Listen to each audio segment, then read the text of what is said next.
On today's video, we take a look at my dad's 1995 Camaro Convertible. This is the Old Guy Network. Yep.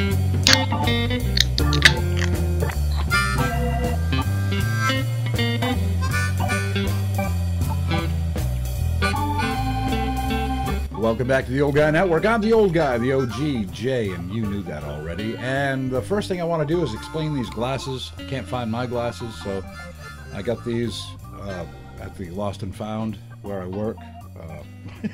And I don't even know if they're men's glasses, but I thought it was more important to see than, vanity. So that's what I'm wearing for today. Hey, I'm on vacation, and yeah, there wasn't a video last week, but that's okay because, well, I have more videos for you now. And something has happened. Well, the first thing that happened was I got into a small fender bender. I wouldn't even call it that. My brakes went out on my car completely. Luckily, I was going very, very slow and barely tapped the car in front of me. And it was a nice young couple. So I kind of ran into a nice young couple on one day. And it just basically just marred their paint a little bit. Took out the grill in the Buick, but it didn't do much damage. But now I have a car with no brakes on it. So that brings me to the videos I'm going to be doing and a little backstory of the car that I'm about to start this project on. This car was my father's car. It was it was his pride and joy.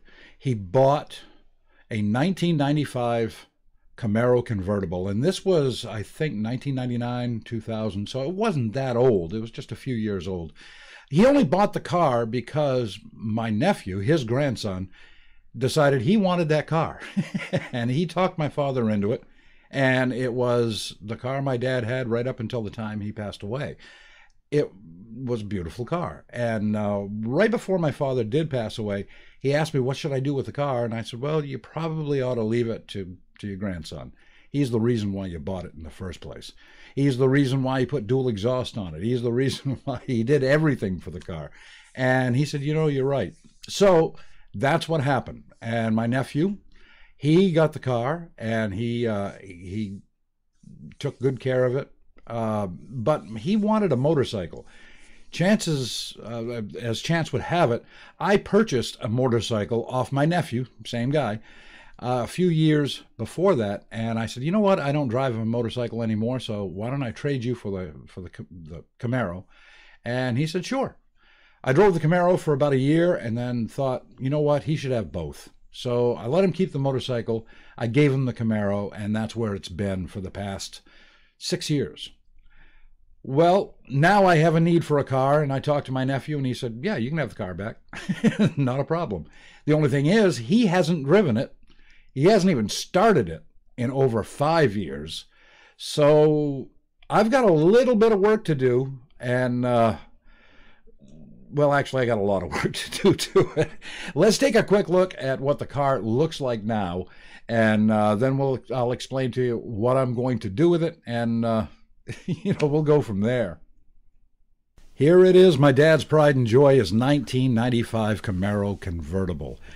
He drove this thing every day in the summertime. Every winter it was stored, and I think he bought it back in 1999 or 2000. I'm not really sure, but he took very good care of it. And as you can see, it's been well, it's been a little neglected.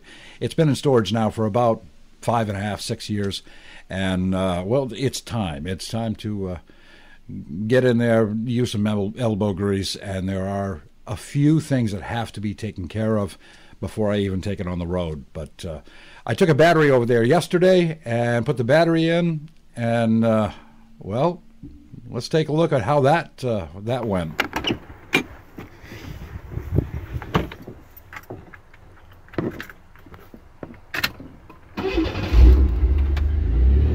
And it was successful. I was pretty damn happy about that. It started right up. The brakes actually work on this car. Everything works well. You can see it only has 88,000 miles on it, a little over that. So the car's just barely broken in.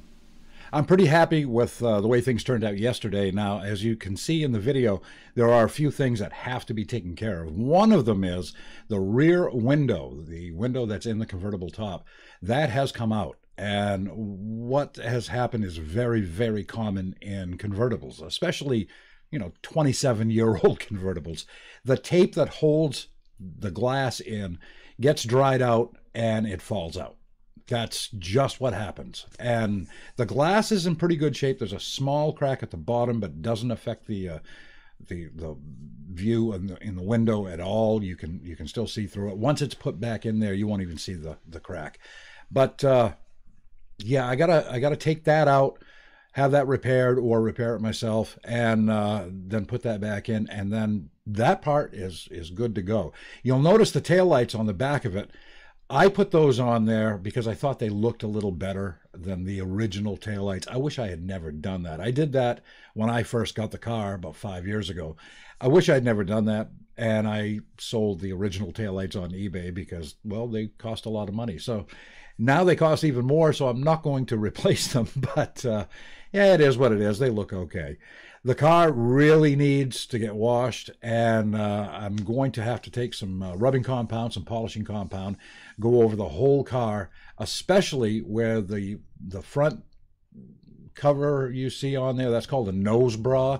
And when people put those on, what happens is the rest of the car gets baked by the sun. That part doesn't, but a lot of moisture gets in there and it does damage the finish. Once I take that off, you'll see the finish looks terrible underneath it. We're going to try to restore that.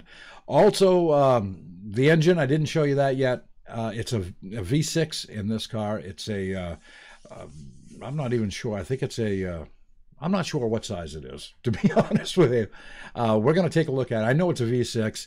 It's always run very, very well, but it's dirty as all get out. And I'm going to show you how we can bring that back to its former glory. We're going to be doing that. I'm going to be doing, I'll show you how to do some detailing. There's a few things that have to be replaced. One of the things, there's a piece of an interior, it's called a valance, piece of interior that goes over the windshield. And I believe it's called the valance. It goes on the inside of the car, and well, that was all moldy, and my nephew decided, I will just throw it out. Well, I'll get another one later on. Problem is, you can't find those anymore. I haven't been able to find one yet. So that piece is missing. There's another piece in the car, the glass that goes over the instrument console, over the instrument cluster, I should say, that needs well, that's gone too. That had some mold on it, and he doesn't like mold, so instead of cleaning it, he just threw it away. So I have to try to find that as well, or make one for it.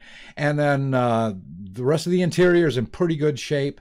The center console, we always called it the doghouse. The hinge for the top is gone. I have to repair that, and there is a cut, a tear in one of the rear seats on the driver's side. That either has to be repaired, replaced, or something's got to be done. I'm not too concerned about that right now because I'm not going to be putting any. I'm not going to be taking any passengers, I don't believe.